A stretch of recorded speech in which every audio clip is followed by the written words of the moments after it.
Good afternoon, folks, from the largest lunatic asylum, not just in the world, in the universe. It's called Ireland.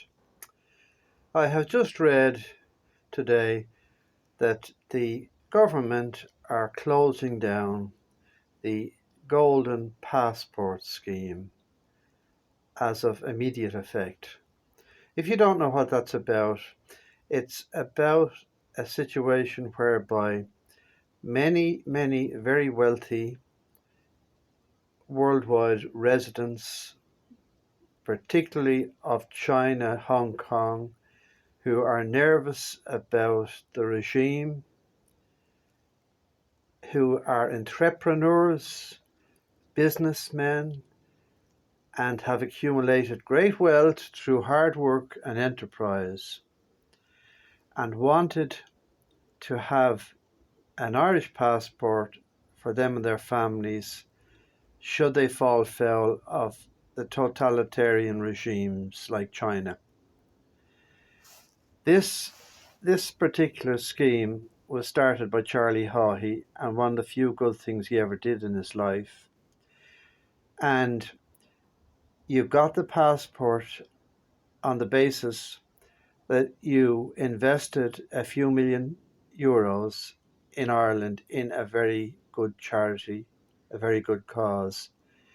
Two of the causes I know of, for example, one was a new robotic surgery machine in the Mater Public Hospital, which was installed last year to improve the outcomes and the speed of operating on prostate cancer patients.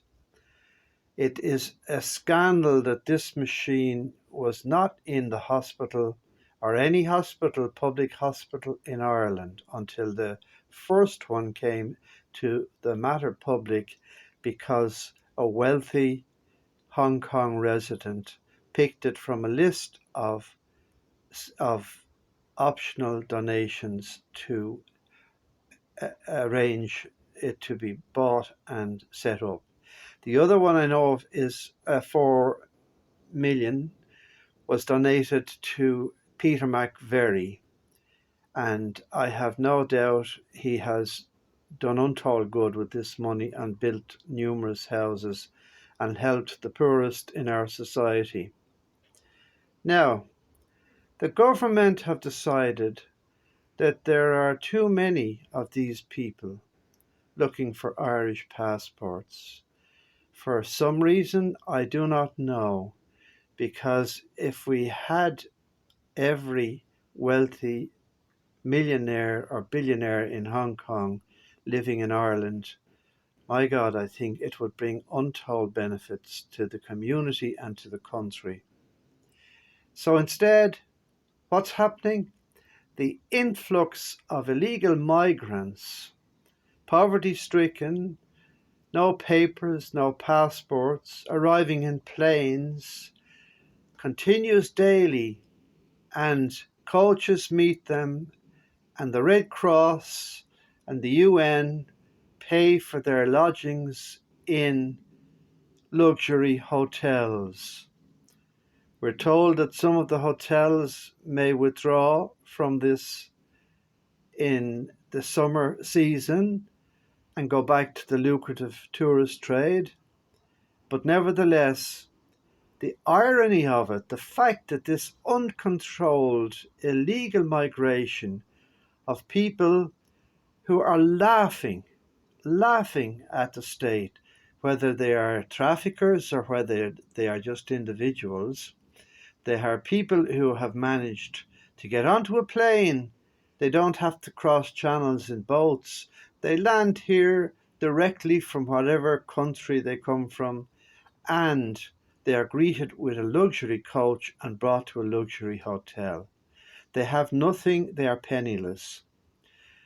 They may well be allowed to stay here, as has been the case up to now, for long years, and eventually given an amnesty, and they may well be told they can look for work. So if they go out and look for work, what will they get? as many of them are working at the moment that are living in these direct provision centres.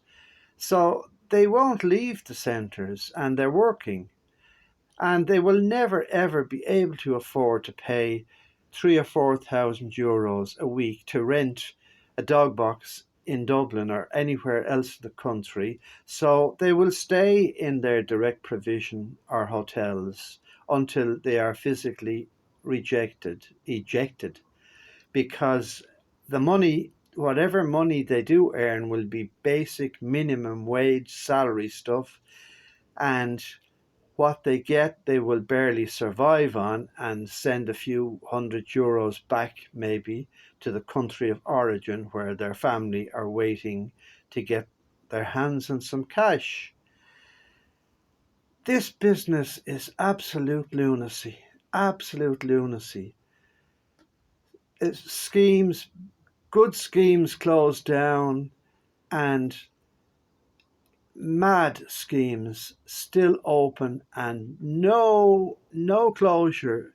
Just a few waffle spins from the government about tightening up, and they're not tightening up on anything. They're not putting anybody back on planes or the steps of planes.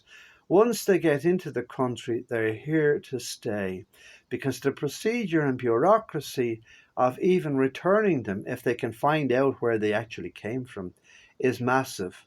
And many of the countries will not cooperate with it because they want these people here, and they want them sending money back anyway to the families that live in these parts of the world. Every part of the world now at war with civil wars and catastrophes, millions and millions suffering. Iraq in the middle of a huge civil war, and now a dreadful earthquake.